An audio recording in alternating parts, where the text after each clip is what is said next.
Hello friends, welcome to the new episode of my channel. আমি অরিত্র। এখন এই ভিডিওর মধ্যে আমরা কথা বলবো কিছু লেটেস্ট আপডেটস নিয়ে এবং তার সাথে দুটো ট্রেলার রিয়াকশনও করবো। তো প্রথমে ট্রেলারগুলো নিয়ে কথা বলে নিই। পেট্রিয়েট বলে একটা ছবি আছে যেখানে মেমোটি মোহনলাল একসাথে থাকতে চলেছেন, তার সাথে ফাহাদ ফাজিলও রয়েছে।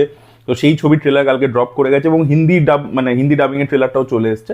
তো কীরকম হলো ট্রেলারটা অনেকটা বড় করেছে, ওরা 3.5 মিনিট মতো রান টাইম রেখেছে এবং ট্রেলারটা কিন্তু বেশ ভালো লেগেছে আমার। আমি মাল্টিপল টাইম দেখেছি, হিন্দিতেও দেখেছি, অরিজিনাল ল্যাঙ্গুয়েজেও দেখেছি। আমার জন্য জিনিসটা ওয়ার্ক করেছে। ওরা গল্পটা পুরোটাই দেখিয়ে দিয়েছে মোটামুটি। ডেফিনেটলি আরও হয়তো কিছু টুইস্ট অ্যান্ড টার্নস থাকবে, বাট কোন ক্যারেক্টার কীরকম কী করছে সেটা কিন্তু মোটামুটি আমাদের কাছে ক্লিয়ার করে দিয়েছে। তো আমরা এখানে যেটা দেখতে পাচ্ছি, গল্পটা যেটা হতে চলেছে যে একটা কোনো অ্যাপ রয়েছে, ওই ফাস্ট অ্যান্ড দ্য ফিউরিয়াসে গড বলে একটা অ্যাপ দেখিয়েছিল, ওরকম টাইপেরই এখানে পেরিস্কোপ বলে একটা অ্যাপ দেখাচ্ছে, যেটা যে কোনো লোকের ইনফরমেশন আর কি নিয়ে নিতে পারে। ধরুন আপনার মোবাইল ফোন রাখা আছে, তার ক্যামেরাটার মানে এটা অথরিটিটা তার কাছে, মানে ওদের হাতে, এবং সেখান থেকে সে আপনাকে রেকর্ড করতে পারছে, আপনার ভয়েস শুনতে পাচ্ছে থ্রু মোবাইল, যেগুলো অ্যাকচুয়ালিতেও হয় আর কি। তো সেই জিনিসপত্র ওটাই আর কি কোনো হাই লেভেল একটা ভার্সন, যেটা পেরিস্কোপ বলে, এবং সেটা দিয়ে হয়তো পুরো দুনিয়ার ওপর মনিটর করতে পারবে বা তাদের ডেটা নিয়ে আর কি মিস ইউজ করতে পারবে। তো এবার এইটাকে এক্সপোজ করবার চেষ্টা করছে মেমোটি, ঠিক আছে। এটা তৈরি করেছে ফাহাদ ফাজিলের কোম্পানি, এটা প্রাইভেট অর্গানাইজেশন, তারা তৈরি করেছে কর্পোরেট। এবং মেমোটি কোথাও গিয়ে এটাকে এক্সপোজ করবার চেষ্টা করছে। এবার এক্সপোজ করতে গিয়ে যেটা হচ্ছে যে ওকে ট্রেটার বলে আর কি দাগিয়ে দেওয়া হচ্ছে, এবং হয়তো রাজীব মেনন সেও আর কি একজন হয়তো করাপ্টেড পলিটিশিয়ান যে এটাকে সাপোর্ট করছে, এই কর্পোরেটকে সাপোর্ট করছে। তো এরা মিলে মেমোটিকে দাগিয়ে দিচ্ছে ট্রেটার হিসাবে, এবং মেমোটি ইজ অন আ রান। এবার মেমোটিকে কেউ একটা হেল্প করছে, ঠিক আছে, ওই পালাতে। তো সেখানে আমরা দেখতে পাচ্ছি যে মোহনলালের এন্ট্রি হচ্ছে। মোহনলাল একজন সোলজার, এবং মোহনলালকে দেখি যে ওর একটা পা নেই। আপনারা যদি দেখবেন একটা শর্ট আছে, সাইক্লিং করছে একটা ওরকম একটা কোনো আর্মি এয়ার বেস টাইপের, এবং সেখানে সাইক্লিং করছে মোহনলাল। সেখানে যদি আপনার পায়ের দিকে তাকান দেখবেন ওই পাটা নেই আর কি, প্রস্থেটিক লেগ পড়ে আছে। তো সেইটা পরে আর কি সাইক্লিং করছে। তো মোহনলাল হয়তো একজন সোলজার যার সাথে কিছু এরকম হয়েছিল, কোনো অ্যাক্সিডেন্ট ইত্যাদি। এবার সে মেমোটির বন্ধু হয়, এবার সে মেমোটিকে হেল্প করছে। তো এরা দুজন মিলে, এবং এই অ্যাপটা যে তৈরি করেছে, যে ইঞ্জিনিয়ার তৈরি করেছে, এরা তিনজন একসাথে টিম আপ করে। সেই লোকটারও একটা পার্সোনাল হয়তো আছে, যে গিল্ট আছে, যে আমি এরকম একটা ডেঞ্জারাস অ্যাপ তৈরি করে ফেলেছি যেটা পরবর্তীকালে বাজেভাবে ইউজ করছে কর্পোরেটরা। ওই দেখবেন ডায়লগসে ক্লিয়ার হয়ে যায়। তো এরা তিনজন মিলে একসাথে টিম আপ করছে এবং করে এদেরকে এক্সপোজ করবার চেষ্টা করছে, এবং সেখান থেকে একটা continuously cat and mouse chase. Fahadh Faasil ভিলেনের চরিত্র করতে চলেছে, সেটা আমরা তাকে দেখে বুঝতে পারছি, তার ডায়লগ, তার যে ফ্রাস্ট্রেশন সে ধরতে পারছে না, ঠিক আছে। এবার মহেশ নারায়ণন এই ছবির পরিচালক, তার উপর ভরসা রয়েছে। মালিকের মতো সিনেমা সে করেছে, এবং তিনি কিন্তু নিজে সিনেমাটোগ্রাফারও, তাই জন্য ছবির যে লুক অ্যান্ড ফিলটা পুরো ইন্টারন্যাশনাল এসপিওনাজ ফিল্মের যেরকম লুক অ্যান্ড ফিল হয় ওরকমই দেওয়া হয়েছে। প্রচণ্ড রিয়েলিস্টিক একদম একটা লুক অ্যান্ড ফিল, প্রচণ্ড পলিশড, ভালো লেগেছে একদম দেখতে, মনে হচ্ছে কোনো হলিউডের সিনেমাই দেখছি। এবং অ্যাকশন ইত্যাদি আমরা দেখতে পাই, বাট সেটা যে প্রচুর অ্যাকশনই দেখিয়েছে তা কিন্তু না। গল্পটা এক্স্যাক্টলি প্রেক্ষাপট কি হতে চলেছে, ব্যাকড্রপ কি, ক্যারেক্টার্সগুলো কে কে আছে, যেহেতু একটা হিউজ বললাম অনসম রয়েছে। এরকম লাস্ট এত বড় অনসম কাস্ট আমরা পৃথ্বীরাজ সুকুমারন যে ডিরেক্ট করেছিল লুসিফারের মতো ছবি, সেখানে দেখতে পেয়েছিলাম। তার পরবর্তীতে এখানে দেখতে পাচ্ছি প্রচুর হিউজ একটা স্টার কাস্ট রয়েছে। তো দেখা যাক তাদের প্রত্যেকে কীরকমভাবে স্পেস দেয়, চরিত্রগুলো লেখা কীরকম থাকে। পারফরমেন্সও দেখুন মেমোটি মোহনলাল দুজনেরই ভালো লাগছে। ট্রেলারটার মধ্যে একটা গ্রাউন্ডেড অ্যাপ্রোচও আছে, একটা রিয়েলিস্টিক ব্যাপারও রয়েছে, তার সাথে কিন্তু একটা লার্জার দ্যান লাইফ ব্যাপারও রেখেছে। মানে মোহনলালের যেভাবে এন্ট্রি দিয়েছে, বা যে ডায়লগসগুলো লাস্টে মেমোটি যখন বলছে আপনি কে, খারাপ লোক না ভালো লোক, যেখানে মানে আপনি টেররিস্ট নাকি, বলছে পেট্রিয়েট। তো সেই মোমেন্টসগুলো ক্রিয়েট করেছে, মানে একটা লার্জার দ্যান লাইফ ব্যাপারও রেখেছে, একটা এসেন্স, এবং তার সাথে একটা গ্রাউন্ডেড ব্যাপারও রয়েছে। প্রথমে নয়নতারাকে দেখতে পাচ্ছি, নয়নতারার পারফরমেন্সও বেশ ভালো লাগছে। আপনারা যদি মালায়ালাম যেটা অ্যাকচুয়াল ভার্সনটা সেটা যদি দেখেন, দেখবেন ওটা সিং সাউন্ডে কাজ করেছে। এবার হিন্দিতে যেহেতু ডাব করেছে, তাই এটা সাউন্ডের একটু হালকা হেরফের, বাট হিন্দিটা খারাপ লাগছে না কিন্তু, মানে ডাবিংটা এরকম না যে খুব খারাপ হয়েছে, আউট অফ দ্য প্লেস লাগছে, সেরকম কিছু নয়। বাট অরিজিনালটাতে যেহেতু ওরা সিং সাউন্ড ব্যবহার করেছে, ওটা একদম অন্য একটা ফিল দিচ্ছে আর কি। তো এইটুকু সাউন্ডের লেভেলে ডিফারেন্স, বাকি তো মানে একই ট্রেলার আর কি। তো আমার ওভারঅল মিলিয়ে খুবই এঙ্গেজিং লেগেছে। 3.5 মিনিটের ট্রেলার, কিন্তু দেখলে বোরিং লাগছে না। অনেক সময় হয় না যে আজকাল তো ট্রেলারও খুব কম্প্যাক্ট করে, বেশি গিভআপে করে না। গল্পটা এখানে কিন্তু মোটামুটি এই যে এটা আমরা বুঝে গেছি যে এইটা প্রেক্ষাপট হতে চলেছে। এবার কিছু টুইস্ট অ্যান্ড টার্নস থাকে কিনা, it is more about how done it, মানে কিভাবে পালাচ্ছে, কিভাবে হেল্প করছে, সেই সাসপেন্সটার উপর, অ্যাকশনটার উপর বেশি ফোকাস, এবং সেটাও কি হতে চলেছে সেটা আমাদেরকে বেশি দেখায়নি, আমাদেরকে বলটা ইন্ট্রোডিউস করে দিয়েছে। এবার আমরা বাকিটা ছবির মধ্যে দেখতে পাবো। দেখা যাক এই ছবিটা কত বড় হিট হয় এবং ছবিটা ভালো হয় কিনা, সেটাও দেখার মতো বিষয় হবে। খালি একটাই চিন্তা, ভরদ্বাজ স্যারের যে ওই যে আপকামিং আর কি অ্যান্টিসিপেটেড লিস্ট, সেটার মধ্যে এই ছবিটা আছে। এবং ভরদ্বাজ আগের বছর যে অ্যান্টিসিপেটেড ছবি রেখেছিল, যেগুলোর জন্য তিনি অপেক্ষা করছেন আইএমডিবির লিস্ট, সেগুলো প্রত্যেকটা মানে খুব খারাপ হয়েছিল। তার মধ্যে পারাশক্তি থেকে শুরু করে, কুলি থেকে শুরু করে, এবং সেটা নিয়ে আর কি খুব মিম হয়, মজা করেই বলছি। তো সেটার মধ্যে পেট্রিয়েট এবছর আছে, তাই জন্যই পেট্রিয়েট নিয়ে চিন্তা। তো দেখা যাক আর কি ছবিটা কিরকম হয়। আপনাদের ট্রেলারটা কিরকম লেগেছে অবশ্যই কমেন্টে লিখে জানাবেন। এবার যেটা নিয়ে আমরা কথা বলবো সেটা হচ্ছে এলআইকে। প্রদীপ রঙ্গনাথনের আপকামিং ছবি ডিরেক্ট করছে বিঘ্নেশ শিবন, মানে নয়নতারার হাজব্যান্ড।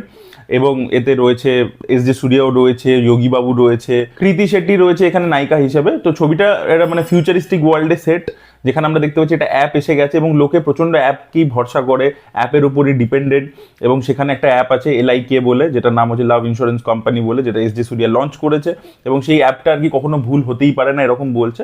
এবার এই অ্যাপটার মাধ্যমে প্রদীপ রঙ্গনাথন এবং এই কৃতি রেড্ডির আর কি হচ্ছে, শেট্টির আর কি দেখা হচ্ছে, ওদের প্রেমে পড়ছে এবং একটা টাইমে বলছে যে তোমরা কম্প্যাটেবল নও। এবং তখন মেয়েটা যেহেতু অ্যাপটাকে প্রচণ্ড অ্যাপের প্রতি অ্যাডিক্টেড আর কি, ফিউচারে দেখাচ্ছে যে লোকে মোবাইল এইসব ভার্চুয়াল স্পেসের মধ্যেই বেশি অ্যাডিক্টেড হয়ে গেছে, তো মেয়েটা ওর সাথে ব্রেকআপ করে দিচ্ছে, ঠিক আছে। কিন্তু ও বলছে যে না, হতে পারে না যে অ্যাপ এটা ঠিক বলতে পারে, আমি অ্যাপের বিরুদ্ধে গিয়ে এখনো যে মন থেকেই লোকে ভালোবাসে আমি সেটাই দেখিয়ে দেবো, এবং আমরা যে অ্যাকচুয়ালি কম্প্যাটেবল সেটাও আমি প্রমাণ করে দেখিয়ে দেবো আর কি। এবার ও অ্যাপের বিরুদ্ধে আছে, সেটার জন্য মেয়েটার সাথে টাসেল, এবং সেখান থেকে কোম্পানিটার সাথে ওর টাসেল শুরু হয়ে যায়। বিকজ কোম্পানিটার মানে এখনো অবধি যাদেরকে যা যা ম্যাচ মেকিং করে দেয় সেটাই সবাই ফলো করে। এবার যদি কোম্পানিটা আর কি ভুল হয়ে যায়, কোম্পানির একটা রেজাল্ট ভুল হয়ে যায় যে ওরা কম্প্যাটেবল নয়, তো তাহলে ওদের অ্যাপটার আর কি ক্রেডিবিলিটি চলে যাবে। তো সেখানে ওদের মানে হিরো হিরোইনের ব্যাপারটা থেকে জিনিসটা এসকেলেট করে কোম্পানি ভার্সেস হিরো হয়ে যাবে আর কি। এস জে সূর্যা ভিলেন বোঝাই যাচ্ছে, এবং তার সাথে প্রদীপ রঙ্গনাথনের একটা টাসেল, এইটা আর কি ছবির গল্প হতে চলেছে। এবার দেখুন VFX কাজ ইত্যাদি যেভাবে ওরা ওয়ার্ল্ডটাকে ভাবছে, সেভাবে দেখিয়েছে, যেভাবে ফিউচারিস্টিক কাজ, গ্রাফিক্সের কাজ যা যা হয়েছে সেগুলো ভালো। দেখুন ছবিটা মাল্টিপল টাইম ডিলে হতে হতে হতে আগের বছর থেকে আসার কথা ছিল, ডিলে হতে হতে এবছর আসছে। এবার ছবিটা আমার একটাই জিনিস খালি প্রবলেম লাগছে, কি একটাই জিনিস, বাকি এমনি কনসেপ্ট আমার ভালো লেগেছে, এই যে অ্যাপের প্রতি অ্যাডিকশন, এগুলো রেলিভেন্ট জিনিসপত্র। এবং একটা জিনিসও দেখিয়েছেন দেখবেন, যেরকম এই ম্যাড ম্যাক্সের সিনেমার মধ্যে হয় না, যে একটা ওয়ার্ল্ড আছে যেখানে আর কি রিসোর্সেস আছে, আর একটা ওয়ার্ল্ড আছে যেখানে এখনো সব ন্যাচারাল জিনিসপত্র, রেবেলসরা রয়েছে। এখানেও দেখবেন সেরকম একটা পুরো কর্পোরেট জায়গা আছে, আবার একটা অর্গ্যানিক ওয়ার্ল্ড আছে যেটার ব্যাপারে বলছে আর কি প্রদীপ রঙ্গনাথন, যেখানে আর কি ফোন টোন কেউ ইউজ করে না। তো ওরকম একটা এইসব আইডিয়াসগুলো আমার ভালোই লেগেছে ট্রেলারের মধ্যে। কিন্তু যেটা হচ্ছে যে প্রদীপের আগে যে দুটো ছবি করেছে, ড্র্যাগন বা ডুড, বা নিজে যে ছবিটা করতে ও ডিরেকশন দিয়েছিল আর কি লাভ টুডে, দেখবেন এইগুলো যেহেতু খুব ইয়াং ডিরেক্টরসরা বানিয়েছে, ছবিগুলোর মধ্যে না ইটসেলফ একটা করে এনার্জি আছে। আপনি যদি ডুড দেখেন, ডুডে যে এনার্জিটা, সিনেমার একটা এনার্জি থাকে, তো এই এনার্জিটা না আপনি ব্যাখ্যা করতে পারবেন না, এটা ডিরেক্টর নিয়ে আসে। এবার ওর যেহেতু ডিরেক্টর খুব ইয়াং, কীর্তি সোরেন বা তার আগে Ashfat Marimuthu, they are very young people. So সিনেমাটার মধ্যে না একটা খুব ইউথফুল একটা ভাইব, একটা এনার্জি আছে। বিঘ্নেশ শিবন বানাচ্ছে ইউথ ফিল্ম, কিন্তু অ্যাকচুয়ালি বিঘ্নেশ শিবন কিন্তু অনেক দিন ধরে ইন্ডাস্ট্রিতে আছে, অ্যাকচুয়ালি 2008 থেকে সে কাজ করছে, অনেক দিন ধরে সে কাজ করেছে। বা সে কমেডি ফিল্ম ভালোই বানায়, আমি বলছি না খারাপ বানায়, কিন্তু মানে প্রদীপের যে ইউথফুল ভাইবটা তার লাস্ট দুটো ছবিতে পেয়েছি, সেটার থেকে যেন এনার্জিটা একটু ডাউন মনে হলো। আপনারা যদি এইটা ভালো করে নোটিস করেন, এটা কিন্তু খালি লুক অ্যান্ড ফিল বা মিউজিকের জন্য হচ্ছে না কিন্তু, ঠিক আছে। কোথাও গিয়ে একটা হয় না একটা এনার্জি, যেটা ডিরেক্টর, এটা ইনট্যাঞ্জেবল একটা জিনিস, আপনি ব্যাখ্যা করতে পারবেন না, কিন্তু আপনার মনে হবে কোথাও যেন কোথাও অফ লাগছে। তো ডুডের ট্রেলার বা ড্র্যাগনের ট্রেলারে যে এনার্জিটা ছিল, ইউথফুল ভাইব একটা এনার্জি, সেটা এখানে একটু ডাউন লেগেছে, যেহেতু বিঘ্নেশ শিবন একটু মানে একটু বয়স্ক ডিরেক্টর, এটা আমার মনে হচ্ছে।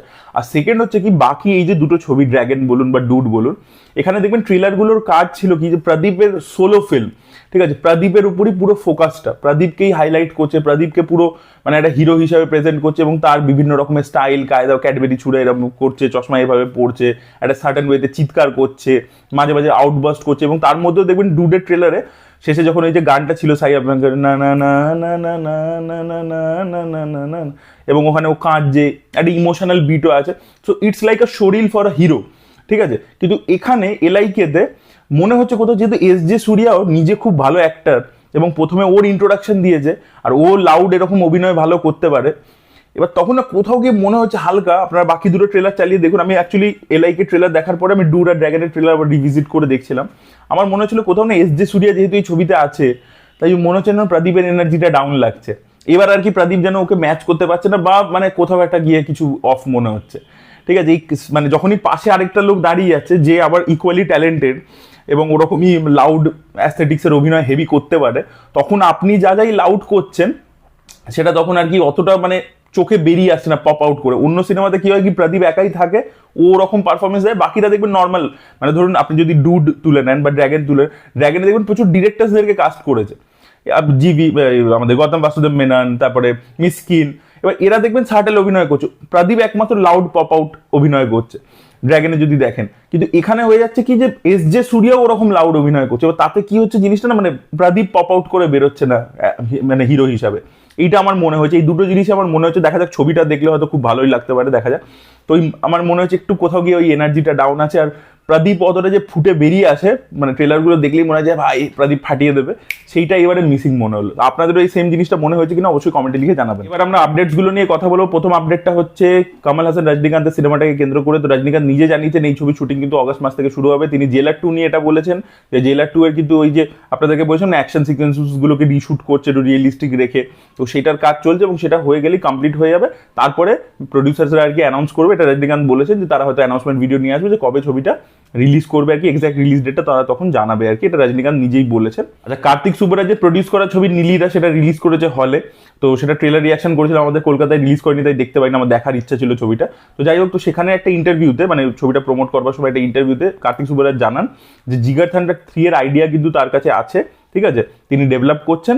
এই মুহূর্তে তিনি বানাবেন না জিগার থান্ডার 3, বাট খুব শীঘ্রই কিন্তু মানে নিয়ার ফিউচারে আর কি বানাবেন, 1-2 বছরের মধ্যে তিনি জিগার থান্ডার 3 বানাবেন। এবং তিনি এটাও বলেছেন যে তিনি তার যে আপকামিং ছবি হচ্ছে সেখানে কোনো সুপারস্টার কেউ থাকবে না, নিউ কামার্সদেরকে নিয়ে তিনি ছবি করছেন। এবং কার্তিক কিন্তু অ্যাকচুয়ালি স্টারদেরকে না নিয়ে যে ছবিগুলো করে, স্টার ছাড়া যে ছবিগুলো করে সেগুলো বেটার হয় আর কি, সেটা তার কেরিয়ারে আর কি আপনারা যদি তাকিয়ে দেখেন সেটাই দেখতে পাবে। তো দেখা যাক কার্তিক এই ছবিটার মাধ্যমে এটা হিট দিতে পারে কিনা, সেটাই দেখার মতো বিষয়। এবং ছবিটা কিরকম হয়, তার ছবি সবসময় এক্সপেরিমেন্টাল হয়, কিছু না কিছু সে করবার চেষ্টা করে, কখনো ফেল করে কখনো পাস করে, কিন্তু ছবি সবসময় এক্সপেরিমেন্টাল হয়। এবার দেখা যাক ছবিটা হিট হয় কিনা, সেটাও দেখার মতো বিষয় হবে। কুইন পার্ট 2 এর শুটিং খুব শীঘ্রই শুরু হচ্ছে। বিকাশ বেল, কঙ্গনা রানাবত একসাথে আবার কাজ করছে, আপনাদেরকে আপডেট দিয়েছিলাম। এই ছবির নাম হতে পারে কুইন ফর এভার বলে, এরকমই আপডেট উঠে আসছে। আচ্ছা, রণবীর কাপুর যখন ইউএসএ তে টিজারটা দেখানো হয়েছে রামায়ণের, তো সেখানে ইন্টারভিউজ ইত্যাদি দিয়েছে। তো কোলাইডার বলে যে চ্যানেলটা আছে সেখানে সে যে ইন্টারভিউ দিয়েছে, সেখানে সে নিজে কনফার্ম করেছে যে সে ডাবল রোল প্লে করছে ছবির মধ্যে।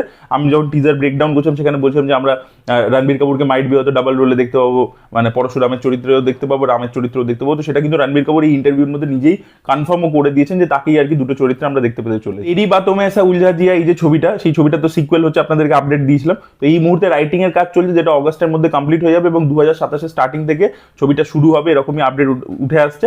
বাট এটার কিন্তু মানে এই ছবিটা হবে কি হবে না সেটা কিন্তু ডিপেন্ড করছে ককটেল 2 এর সাকসেস বা ফেলিয়ারের উপর। যদি ককটেল 2 সাকসেসফুল হয় তাহলে এই ছবিটা নাকি হবে, এরকমও আপডেট উঠে আসছে। ভিডিও পরবর্তী আপডেটটা হচ্ছে বারাণসী ছবিকে কেন্দ্র করে। তো বারাণসীতে শোনা যাচ্ছে শিবের চরিত্র প্লে করবার জন্য রাজামৌলি নাকি অ্যাপ্রোচ করেছেন ঋত্বিক রোশনকে। ইয়েস, ঋত্বিক রোশনকে একটা মানে গেস্ট অ্যাপিয়ারেন্সের জন্য অ্যাপ্রোচ করেছেন। এবার দেখা যাক ঋত্বিক রোশন করে কিনা, সেটাই দেখার মতো বিষয় হবে। বারাণসীতে ঋত্বিক রোশন এস রাজামৌলির ছবিতে মহাদেবের চরিত্রে, দেখা যাক আলটিমেটলি তিনি হ্যাঁ করেন কিনা। তবে ঋত্বিক এই মুহূর্তে কেরিয়ারের যে ফেজ দিয়ে আছে তার ছবি চলছে না। আমার মনে হয় রাজামৌলির ছবিতে যদি তার 10 মিনিটেরও রোল থাকে, তাকে যেভাবে প্রেজেন্ট করবে, লার্জার দ্যান লাইফ মুভমেন্টস দেবে, সেটা কিন্তু লোককে নেক্সট লেভেলে গিয়ে গুজবাম দেবে। তো তার করা উচিত, আপনি যদি এই লজিকে ভেবে দেখেন। আবার অন্যদিকে যদি ভেবে দেখেন যে মহেশবাবু যে ছবির হিরো, সেখানে আর কি ঋত্বিক রোশন একটা সেকেন্ডারি ক্যারেক্টার করছে, একটা স্টারেরও তো একটা কিছু মাথায় থাকে, তার তো নিজের ইমেজ আছে, তো সেখান থেকে সে করবে কিনা ডাউট আছে আর কি। ঋত্বিক যেরকম আর কি একটু মানে অনেক সময় নিয়ে করে, ওরকম ভেবে চিন্তে করে, তো সেখান থেকে ঋত্বিক নাও করতে পারে আর কি। দেখা যাক সেটা আলটিমেটলি কি হয়। পরবর্তী আপডেটটা হচ্ছে কিং ছবিকে কেন্দ্র করে। তো কিং সিনেমার মধ্যে একটা গান থাকতে চলেছে, ওই পাঠানে যেরকম ছিল দীপিকা এবং শাহরুখের মধ্যে, এবং সেটা বড় স্কেলে শুট করা হবে। আর এছাড়া ক্লাইম্যাক্স যে পোর্শনটা আছে সেটা আপনাদেরকে বলেছিলাম যে একটা দুর্গা বিসর্জন হচ্ছে, সেই তার মাঝে অ্যাকশন হচ্ছে, সিঁদুর খেলা হচ্ছে, তার মাঝে অ্যাকশন হবে, সেরকম একটা আছে। তো সেখানে সেই সিকোয়েন্সটার মধ্যে একটা গান থাকতে চলেছে আর কি। তো গান, তার মধ্যে প্রচুর ইমোশন, তার মধ্যে অ্যাকশন হচ্ছে প্যারালালি সেই জিনিসপত্র, এবং সেখানে কিছু ফ্ল্যাশব্যাক সিকোয়েন্সেসও ওই পার্টিকুলার ক্লাইম্যাক্সটার মধ্যেও আর কি আমরা কিছু গ্লিমসেস দেখতে পাচ্ছি। এরকম ভাবেই ডিজাইন করা হচ্ছে, এবং সেটা প্রথমে ইনিশিয়ালি যে লেভেলে ছিল সেটাকে এখন নেক্সট লেভেলে গিয়ে বড় করে আরো প্ল্যানিং করছে আর কি মেকার্সরা। বারাণসী ছবির কিন্তু 80% শুটিং কিন্তু কমপ্লিট হয়ে গেছে। রিসেন্টলি যে হায়দ্রাবাদের স্কেডিউলটা হচ্ছিল সেটা কমপ্লিট হয়েছে। পরবর্তী স্কেডিউল জুন মাসে রয়েছে, এবং সেখানে কিন্তু ছবির কাজ কিন্তু পুরোপুরি কমপ্লিট হয়ে যাবে। তারপরে পুরোটাই পোস্ট প্রোডাকশন ভিএফএক্স এর কাজ চলবে। সন্তোষ কুমার বলে একজন রাইটার আদিত্য ধরের উপর অ্যালিগেশন দিয়েছিল যে সে তার স্ক্রিপ্ট চুরি করে নিয়েছে। তার একটা স্ক্রিপ্ট ছিল ডি সাহাব বলে, যেটা সে বিভিন্ন প্রোডাকশন হাউসকে পিচ করেছিল, সেখান থেকে নাকি আদিত্য ধর চুরি করেছে, এরকম তার বক্তব্য। এবার এখন আদিত্য ধরের যে প্রোডাকশন হাউস B62 বলে, তারা এবার এই সন্তোষ কুমারের উপর কেস করছে যে তাকে বেকার ডিফেম করা হয়েছে। এই ধরনের জিনিসপত্র চলছে। ধুরন্ধর 2 কে নিয়ে একটা কন্ট্রোভার্সি চলছে। ডেভিড ধাওয়ানের আপকামিং ছবি, যেটা তিনি বরুণ ধাওয়ান, পূজা হেকড়ে এবং মৃণাল ঠাকুরকে নিয়ে করছে, হ্যাঁ জওয়ানি তো ইশক হোনা হ্যায়। তো এটার যে টিজার সেটা সেন্সরশিপ করানো হয়েছে, 1.5 মিনিট রান টাইম হবে, মানে 1 মিনিট 30 সেকেন্ডের রান টাইম হবে, এবং খুব শীঘ্রই 1-2 সপ্তাহের মধ্যে এই টিজারটা আর কি রিলিজ করবার প্ল্যান্স রয়েছে মেকার্সদের। তো দেখা যাক টিজারটা কিরকম রেসপন্স পায়, এই আউটডেটেড কমেডি লাগে কিনা লোকেদের, নাকি লোকে এনজয় করে, সেটাই দেখার মতো বিষয় হবে। এই ছবিটা বক্স অফিসে ওয়ার্ক করে কিনা সেটাও দেখার মতো বিষয় হবে। তেরা সাই বলে একটা হিন্দি ছবি হচ্ছে সাই বাবাকে নিয়ে, এবং এই ছবির মধ্যে আমরা সঞ্জয় মিশ্রাকে দেখতে পেতে চলেছি সাই বাবার চরিত্র প্লে করতে। তো ভালো চয়েস আর কি, সঞ্জয় মিশ্রা ভালো অভিনেতা, সে পারফরমেন্সও ভালো দেবে আশা করি। So this were the update guys. আপনাদের কি বক্তব্য অবশ্যই কমেন্টে লিখে জানাবেন। এই ভিডিওটা ভালো লেগে থাকলে লাইক করুন, শেয়ার করুন, চ্যানেলটিকে সাবস্ক্রাইব করতে ভুলবেন না। বাই।